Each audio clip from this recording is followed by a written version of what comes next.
Bonjour à tous, bonjour à toutes, je suis Fiona Radkoff, inspectrice d'anglais. Où est-ce que je peux trouver des supports de compréhension écrite pour les élèves?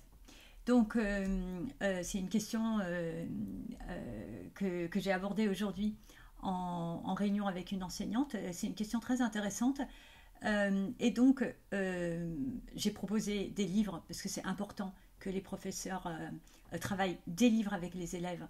Je pense plus particulièrement au niveau collège. Et donc, j'ai donné des conseils tels que Paper Planes, où vous avez une édition où les livres sont classés par niveau A1, A2, etc. Donc c'est très intéressant. Mais je voulais également vous proposer 4 liens que je mettrai sous la vidéo et où vous trouvez des œuvres qui sont adaptées aux élèves plus jeunes et c'est gratuit. Donc le premier, ça s'appelle ESL, donc English Language Learning, English as a Second Language Learning, et vous trouvez beaucoup de documents, de romans, de nouvelles, etc. Et quand vous cliquez sur le choix, par exemple novels, c'est valable à la fois pour collège et lycée, vous avez accès aux documents et chaque document est lu à voix haute. Et donc les élèves peuvent écouter peuvent lire et écouter en même temps le document. Et ce qui est intéressant, c'est que vous pouvez varier la vitesse de lecture. Donc ça, c'est le premier site, esl-bits.net. Donc je mettrai le lien sous la vidéo. Le deuxième, c'est un autre site qui s'appelle vocab.today/reader et dans lequel vous trouvez énormément d'œuvres adaptées à un public plus jeune et que vous pouvez télécharger. Et c'est des œuvres, des grands classiques, mais qui sont adaptés à un public plus jeune. Donc, c'est plutôt pour les sections internationales, ou si vous avez un élève anglophone, ou si vous avez des très bons élèves dans vos classes. Mais sachez que ça existe et que vous avez beaucoup de documents que vous pouvez télécharger et utiliser avec vos élèves.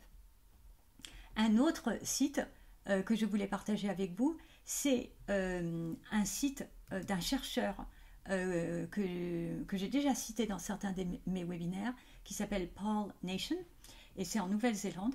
Et en fait, il a fait tout un travail sur speed reading et la lecture à partir d'un certain nombre de mots.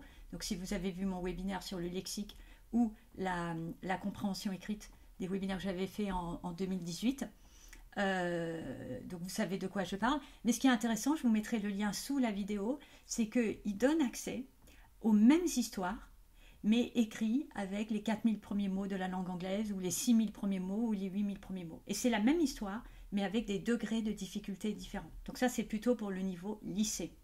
Mais vous avez donc A Christmas Carol, vous avez par exemple A Modest Proposal aussi, donc ça c'est original si vous avez envie de travailler dessus, mais vous avez Alice in Wonderland, Jane Eyre, vous avez The Adventures of Sherlock Holmes, The Garden Party de Catherine Mansfield, The Great Gatsby, The Strange Case of Dr. Jekyll and Mr. Hyde, The Time Machine, Wuthering Heights, etc. Donc il y a beaucoup de documents que vous pouvez télécharger gratuitement. C'est mis en ligne justement pour que vous puissiez l'utiliser, mais bien sûr sans gagner d'argent dessus. Donc c'est fait pour les professeurs qui puissent utiliser. Et les derniers sites, c'est, si vous ne le savez pas déjà, c'est des sites où vous pouvez télécharger les scripts des films ou des séries télé. Et donc c'est très intéressant de demander aux élèves de choisir une série qu'ils ont appréciée. Donc il faut juste faire attention que la série puisse être adaptée à l'âge des élèves. Donc d'aller chercher le script d'un épisode d'une série, par exemple, de jouer face à la classe un épisode ou un morceau d'un épisode et faire deviner par les camarades quelle est la série et qu'est-ce qui se passe, à quel moment dans la série est-ce que ça se situe. Voilà, donc il y a beaucoup de choses à faire autour des scripts des séries, autour des scripts de films. Voilà, donc une vidéo un peu plus longue mais avec plein de bonnes idées et que j'espère que vous trouverez intéressante.